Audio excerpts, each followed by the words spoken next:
Find your way home. You are free.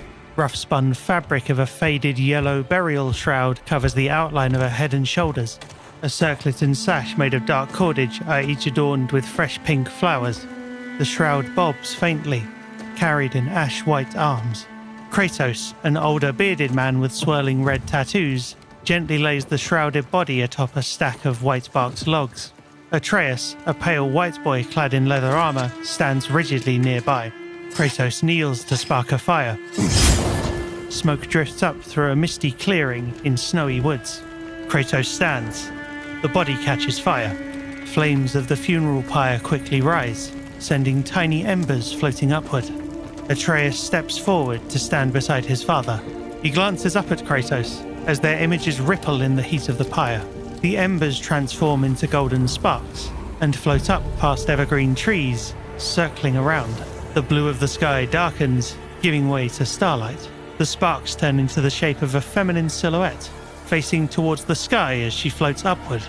Shimmering gold motes trail the silhouette as a line of white light approaches. The stars grow larger as they fly past. The white light shines brighter, revealing two broken sides of a doorway made of cubic rocks. It grows brighter until the golden silhouette floats through. The world goes white. On a stone mosaic littered with flower petals, butterflies with membranous wings cluster around a geometric design at its center. The golden embers coalesce, forming a tall white woman with copper hair. Faye. A cross prompt appears. New game. Kratos! Faye bolts upright, her eyes darting around frantically. She wriggles her toes, then looks down and pats her torso, clad in a singed yellow tunic. The world sways as she gets to her feet. Grimacing, Faye clutches her head.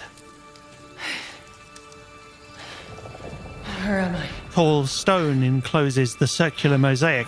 Bare tree limbs reach across a nearby canyon, and ivy snakes along its high walls. One of the strange butterflies flutters past.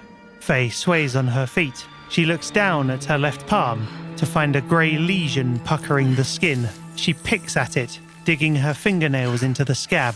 A small creature hops out of the underbrush. Its bulbous eyes are set above a frog-like mouth, and its fuzzy tail bobs as it prances before Faye. The creature tumbles over. You know where I am? The creature rights itself, then jogs towards the dark canyon. Faye eyes it.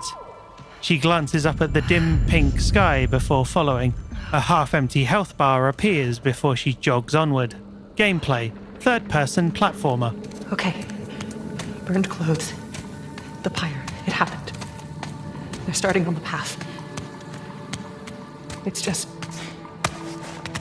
I didn't get to say goodbye. Faye hops up onto a ledge. Further ahead, she double jumps to a higher ledge, swaying before pulling herself upright. She continues through the irregularly carved stone of the canyon. In the distance, a monolith of interlocking cubes is surrounded by swirling purple light. This definitely isn't the light of Alfheim. Water runs upward from the mouth of a stone statue, depicting a fox with oversized ears. Faye leaps across a gap, stumbling at the opposite side. She enters an archway to find a room overgrown with ivy and flowers. Two corpses sit with their backs against a column, wearing white masks. Mask? How? Faye kneels. A vine around the corpse's neck shifts. A gigantic flower with rows of teeth around its petals lunges at Faye. With an R2 prompt, golden magic explodes from her hand. The flower flies back, decapitated, then smashes against the archway she entered, collapsing it. Faye examines her palm, then hastily pulls a short sword from the other corpse. In the circular atrium behind her, another flower enemy stands on spindly limbs. Oh, come on! She dispatches the first, then parries a blow from a second one. Faye closes the distance swiftly, then launches the flower enemy upward to perform aerial strikes. She slashes the second one apart. Shouldn't have been that difficult. Her health bar remains half full as a third emerges. Gameplay. Third-person melee. Faye manages to launch the final flower enemy airborne, then twirls gracefully to slice it apart. The fuzzy creature reappears. Yeah. Armor. Good idea. It sniffs the corpses, while its bushy tail twitches excitedly. Faye jabs her sword into the ground, kneels, and begins unbuckling the delicate white armor. The creature plops down nearby. Faye looks over to see it tilting its head. Its wide mouth curves upward, vaguely resembling a smile. It snuffles at Faye's sword, then prances happily when she stands. Golden tattoos emit a magical glow along Faye's pale arms as she buckles the armor pieces over her athletic limbs. Now wearing a breastplate, pauldron, greaves, and boots, Faye takes up her sword. Now, how about a way out? The creature prances across the atrium. Faye follows, the thin white material flexing as she moves. The creature burrows, then dives through the newly made hole. Its orange and blue fur disappear beneath a low cavity in the stone wall. Faye runs toward it, then slides on her knees. On the opposite side is a bright, grassy clearing. The monolith looms just ahead. Guess I'll find my own way from here. The creature scampers up stone rubble, disappearing into the underbrush. Faye turns along a dilapidated stone path. Gnarled remnants of gold carvings twist through the ruins. That mask. No, it can't be. It's not possible. Faye slices through a thicket covering a doorway, then continues down a long path. Thick trees form a completely enclosed arch overhead. If there's another mask, their path isn't safe. I have to find a way back. She shimmies past roots and purple blooms in a narrower section. Ahead, bright light glows from the end of a verdant hall. Faye slows when she reaches it, looking hesitantly at thick vines snaking along the walls. One slithers overhead, obstructing the light. Sword in hand, she carefully steps sideways as the hall narrows once more. She touches a vine for balance, then reflexively pulls her hand back. She glances behind her. Ahead, a thick, armored gauntlet reaches for her. Two massive warrior constructs made of intricate armor assail her. Flames lick at the ox-like horns of their helmets. Faye slashes at one, then resorts to her fists as the warriors grapple her. Did she come from the Eagle Outslot? Not the gates. The gateway is closed. The warriors haul Faye along by the arms. She looks up to see the monolith and colourful statues of two figures, one green, one red. Rounded wooden cages roll past. A fleshy tongue reaches out of one. Faye looks down at her left palm, which glows gold. An R2 prompt appears, but one of the warriors moves her hand behind her back. Nearby, smaller constructs wrestle a white fox with oversized ears and fleshy wings. They attach a device to its chest, and glowing red ropes appear in the shape of a harness, subduing it.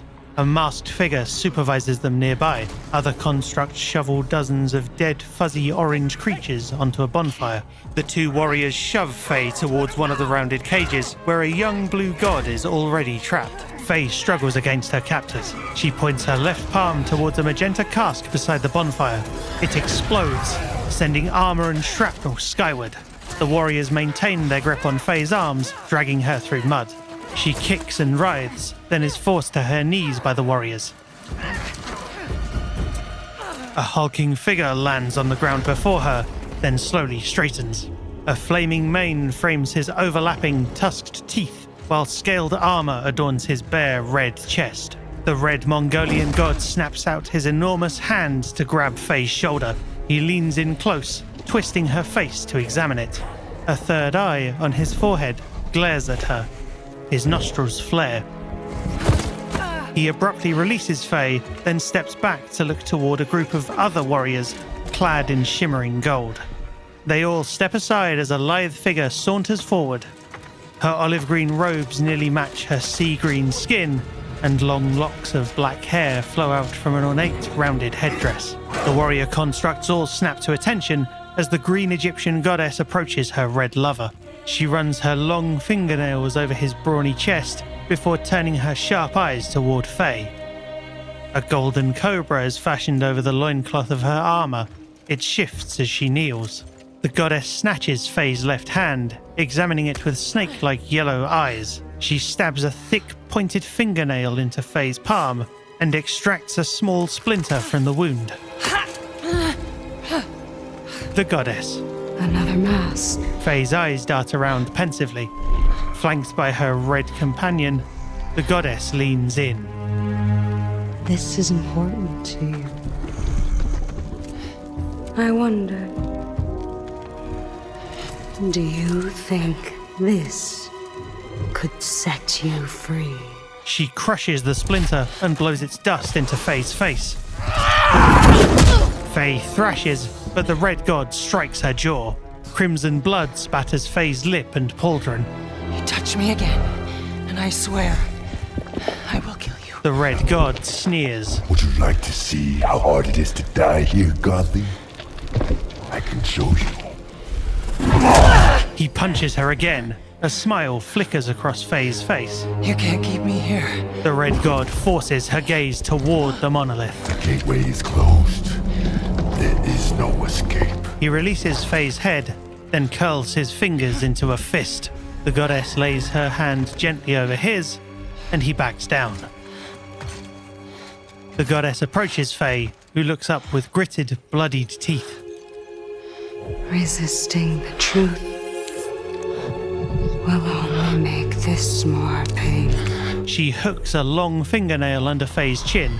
A bluish light washes over them all, rippling like water. The goddess shields her eyes with one hand, squinting at a distant telescope-like structure, just as the light winks out. Sekhmet, No, Begtse. I will handle that problem. You deal with our new pet. The red god, Begtse, turns toward Faye. The goddess, Sekhmet, raises one hand while looking toward a hill. The hill shifts, revealing it to be an enormous six-legged feline. It hops down from a ledge, then loops to a nearby cliff. Sekhmet waits on the cliff's edge, standing at only 1/5 the height of the feline's head. Stony scales cover the creature's face and neck, forming ornamental horns on its forehead. As the feline bows its head, Sekhmet leaps onto the horns. The enormous creature leaps, then soars off toward the distant structure that was glowing. Begtse snatches Faye's shoulder, pulling her to her feet. Her left palm glows as Begtse hurls her into a rounded cage fashioned of wood and bone. No! No! She beats her fist against the closed door as Begtse and the warriors stalk off. Her posture wilts. To one side of the cage, she spots a plinth surrounded by purple light. A lumpy mass sits atop it, covered by a cloth. Okay. I think they're gone. Just be careful. The cloth is thrown off, revealing a translucent cube. Fresh air. A sword protrudes from it. Oh, you're different. You're a cube. Talking. You know what? It doesn't matter. How do we get out of here? Yeah, no, we've tried. There's no way out. And you're a talking sword. I'm not the sword. I'm the ribbons, obviously. And my name is Rue. The cube is Phranque. Rue's 3 prehensile ribbons are attached to the sword's handle. I'm Faye. There has to be a way out of here. A way out, but you're not even all here. Faye attempts to open the cage's door latch. Of course I'm not here. I'm dead. You have to be dead to come through the gateway. It's like you're holding something back. This isn't working. A large, pudgy creature resembling an otter lies motionless on the opposite side of the cage. Faye kneels beside the bone bars and prods at a gap. Where are we anyway? Afterlife of the gods? I call it the Everywhen. Afterlife of the gods. The bars don't budge. Great. So, what's the plan, boss? Not your boss, Phranque. Faye points to a magenta cask below their plinth. That cask. That's why you're trapped. Yeah. Wait, you made that big explosion happen, right? Could you do that again? My magic's wrong here. Her left hand glows. I feel wrong here. You want out, right? I think we all want that. We definitely do. Faye, you need to accept it. All of it. You're dead. How? How do I accept that? Simple. Focus. You're here. Be here. She clenches her fist, and trails of golden magic shimmer over her forearm. But what if I need to be somewhere else? Then focus on what you do need. She turns her steely gaze toward her hand once more. Faye sets her jaw, then gently shuts her eyes as the magic glows brighter. With an R2 prompt, the light surges to engulf her hand. Find your way home. Hey, that's it. What were you thinking of? A promise. Okay, we'll take it. Now let's get out of here. Okay. Get ready. Her health bar fills. Faye flexes her arms, allowing the magic to build. Wait, not a good idea. Bad idea. She unleashes it with an R2 prompt, and the cask explodes. Faye is launched into the opposite wall of the cage before tumbling sideways in a dizzying spin. She sits up to find an ash-white hand being offered to her. Kratos. Kratos helps Faye to her feet. They look into one another's eyes. Kratos! Faye stumbles through Kratos, and he dissolves into golden embers. She looks around to find herself alone in the upturned remains of the cage. She hops upward toward the now open door and clambers out. All around her, flames bloom along other cages and wooden battlements. More magenta explosions cause the ground to tremble. The tattered remains of one cage roll through a wooden wall, collapsing it. Faye leaps down into the mud to face off against a golden warrior. The cube, Phranque, bowls him aside. Rue, I think you should give her the sword. How do I know I can trust her? I'll give it back. I promise. Phranque glides toward Faye. Okay. Take it. Phranque bows forward, allowing Faye to grip the sword's ornate golden handle. Light gleams along its flawless silver blade, and the floating purple ribbons glow whenever Rue speaks. With a small smile, Faye gazes down at the shimmering sword and at the magic glowing in her palm. As a construct charges her, she strikes with her palm, separating its body from its spirit. The construct's body hovers uselessly overhead, tethered to its spirit as Faye strikes with the sword. Faye sends Rue's ribbons lashing out around her to strike another cluster of constructs. They dissolve into gold embers. Wait! You need to get out of here! Not until I get you out. I don't need help! Here we go, coming up behind! The young blue god remains caged nearby. Phranque smashes his mass onto other constructs, crushing them. With a finisher prompt, Faye grapples onto a stunned construct to stab and wrench its head off. She dispatches another with acrobatic swipes. As she whips out Rue's hooked ribbons to pull and throw another warrior, Phranque compresses to launch him upward. Faye twirls with mid-air attacks, stabbing the warrior before slamming down to the ground. She uses her magic to separate another warrior's spirit. Faye looks toward the cage. Got an idea on opening that cage. Hey kids! Get ready! She hurls a construct toward it to generate a small explosion. Come on! No! I got a promise to keep. Fine, but lady, that sword, it's more than you think it is. The young blue god climbs out, then flees. Begtse reappears and smashes Faye's head into the mud. He holds her aloft by the neck. She spits in his face, then parries an attempted punch. Y'all ready? Hold you! I will kill you. She manages to leap away, then squares up. Don't make promises you can't keep, Gotham! Begtse flexes, sending flames surging over himself and his enormous cleaver sword. Faye leaps to avoid a fiery area attack, then closes the distance. The viscous Phranque hovers close by as Faye trades blows with the hulking god. He grabs her by the ankle to slam her to the ground. Faye, focus! Fire! She regains her footing and unleashes 3 magical strikes, which stumble Begtse. You don't know what you wield. What is it? He charges. Faye deflects one of his blows, then briefly phases out of existence to avoid a second.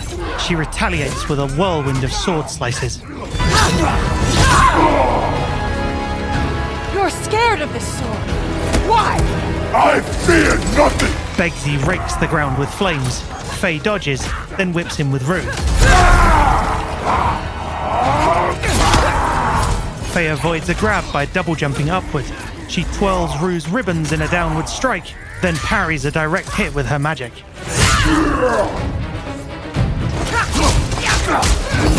Phranque attacks Begtse, forcing him to stumble. The red god leaps skyward, trailing smoke, then streaks downward like a comet. Just give up! I don't give up! Faye narrowly dodges the explosion before resuming her onslaught. A finisher prompt appears. Faye attempts to slice Begtse's face, but he snatches her neck in his hand to drag her through the mud. He charges, pushing them both through smouldering wood before slamming Faye down. Begtse hurls Faye skyward.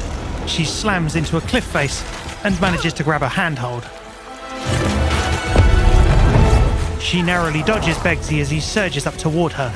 Faye immediately retaliates by stabbing his right shoulder before grappling the god's left arm. With an R2 prompt, she dislocates it. Faye hurls him toward the ground, leaping after him with sword in hand. As she slices him, words appear in silver text. Ethereal purple letters float in below the silver to form a title: God of War Laufey.